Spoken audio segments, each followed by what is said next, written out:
Chicken sausage recipe. তোমরা দেখতেই পাচ্ছ কী করে আমি বাড়িতে বসেই খুব সহজেই চিকেন সসেজগুলো বানিয়ে নিলাম।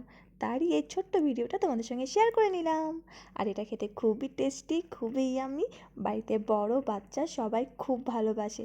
আর সবথেকে বড় কথা হলো সেটা হচ্ছে তুমি এটা বানিয়ে অনেক দিন ফ্রিজে রেখে দিতে পারো।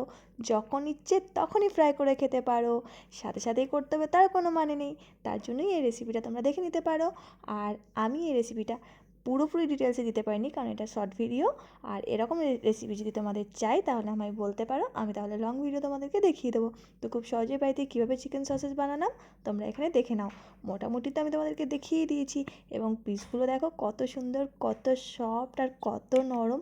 আর তোমরা ভাবতেও পারবে না এটা খেতে কত কত টেস্টি। আমার তো খুব ভালো লাগে এবং আমার বাড়ির সবাই এটা খুব খুব খুব পছন্দ করেছে। তাই তোমাদের সঙ্গে ভাগ করে নিলাম। আবার আমি পরে চলে আসবো একটা সুন্দর রেসিপি নিয়ে। ততক্ষণ